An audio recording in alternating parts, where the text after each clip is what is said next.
माहेरी आल्यावर सगळ्यांशी हसत खेळत बोलणारी आपली मुलगी कोणाशीच बोलत नाही हे घरच्या लोकांच्या लक्षात आले. ती एकटीच बसते, कोणाशी बोलत नाही, आईशी मनमोकळेपणाने बोलत नाही हे पाहून आईलाही ठीक वाटत नव्हते. सगळ्यांसमोर ती आपले दुःख व्यक्त करणार नाही म्हटल्यावर तिच्या आईने एके दिवशी एकांतात घेऊन तिला याबाबत विचारले. "पुरी, अशी का एकटी एकटी बसतेस?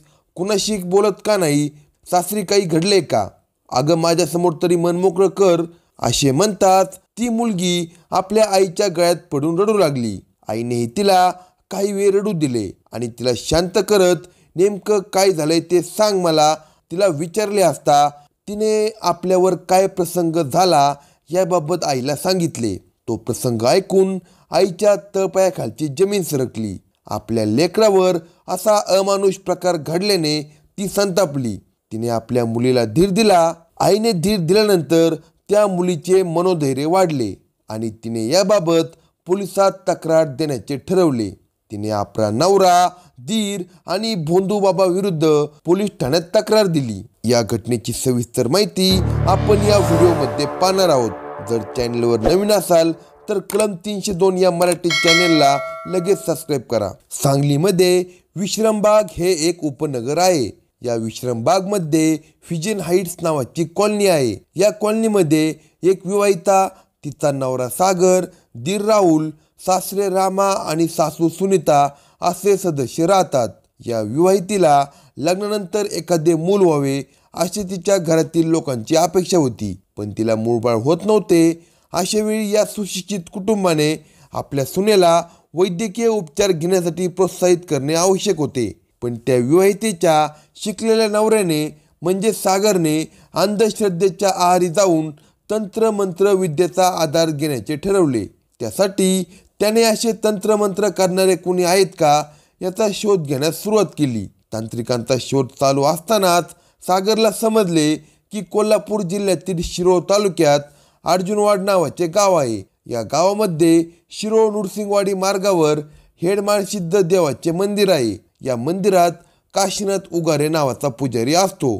तो या तंत्रमंत्र विद्येमध्ये माहिर आहे. तो या मंदिरात अघोरी साधनेच्या आधाराने अमावस्या व पौर्णिमा व रविवारी दरबार भरवतो. ही माहिती समजल्यानंतर त्या विवाहितेचा पती सागर हा काशीनाथ उगारेकडे गेला. त्याच्यासोबत सागरचा भाऊ राहुल, बाप रामा आणि आई सुनीता हेही गेले. तिथे त्यांनी आपली समस्या मांडली. माझ्या बायकोला मूल होत नाही असे सागरने काशीनाथ उगारे याला सांगितले. त्यावेळी काशीनाथ हा सागर याला म्हणाला, "मी तुमच्या घरी येतो, काही दोष असेल तर सांगतो." त्याप्रमाणे तो घरी आला. बाबा काशीनाथ घरी येताच सागर आणि त्याचा भाऊ आणि त्याच्या आईवडिलांनी त्याचे पाय धुतले. ते पाणी त्या विवाहितेला पाजले. त्यानंतर तो भोंदूबाबा म्हणाला, "मी सांगतो तसा विधी करायचा. त्यासाठी तुम्हाला सर्वांना माझ्या दरबारात यावे लागेल." भोंदूबाबा काशीनाथ जसे सांगेल तसे सागर आणि त्याचे कुटुंबीय ऐकत होते आणि वागतही होते.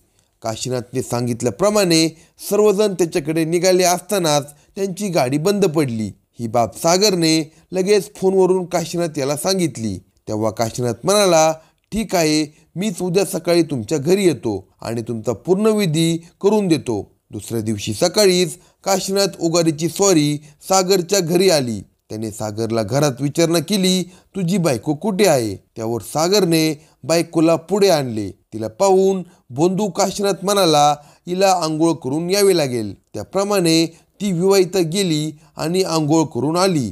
तेव्हा भोंदूबाबाने काहीतरी मंत्र पुटपुटले. थोड्या वेळाने त्याने नवरा सागर, दीर राहुल यांना सांगितले की तिला तुमच्या बेडरूममध्ये घेऊन जा आणि तिच्यासोबत शारीरिक संबंध करा.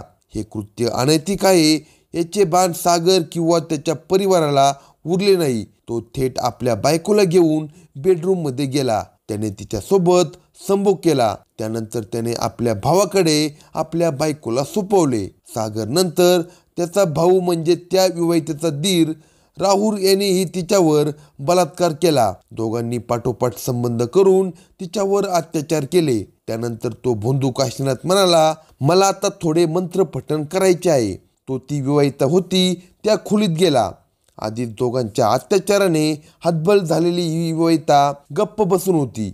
ही संधी साधत बंधू काशीनाथनेही तिच्यावर अत्याचार केला. त्यानंतर काशीनाथ म्हणाला, तुमचा आता शुद्धीकरणाचा विधी संपन्न झाला आहे.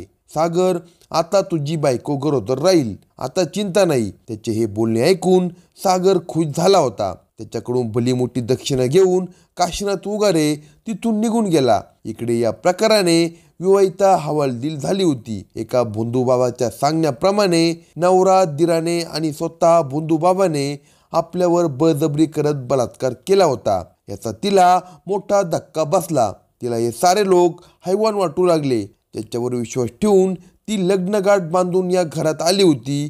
त्या सुशिक्षित नवऱ्यानेच आपली हैवानियत दाखवली. त्यामुळे ती मानसिकदृष्ट्या अस्वस्थ झाली होती. पण याबाबत कुणाला सांगणार? घरात सांगितले तर आपले कुणी ऐकणार नाही हेही तिला माहीत होते. माहेरी कोणत्या तोंडाने सांगावे असे तिला वाटू लागले. या अवस्थेतच घटनेनंतर काही दिवसांनी ती माहेरी आली. माहेरी आल्यावर सगळ्यांशी हसत खेळत बोलणारी आपली मुलगी बोलत नाही हे घरच्या लोकांच्या लक्षात आले. हा प्रकार तिने आपल्या आईला सांगितला. आई तिला घेऊन पोलीस स्टेशनला गेली आणि पोलिसांना त्यांनी सर्व प्रकार सांगितला. याप्रमाणे गुन्हा दाखल होताच विश्रामबाग पोलीस ठाण्याचे पोलीस निरीक्षक प्रवीण कुमार कांबळे यांनी तिचा नवरा सागर, दीर राहुल आणि बंधूबाबा काशीनाथ उगारे तसेच सासरे रामा आणि सासू सुनीता यांच्या विरुद्ध गुन्हा दाखल केला आणि त्यांना अटक केली. या सर्वांना न्यायालयात उभे करून त्यांची 1 दिवसांची पोलीस कोठडी घेतली. सध्या सर्व आरोपी कारागृहामध्ये आहेत.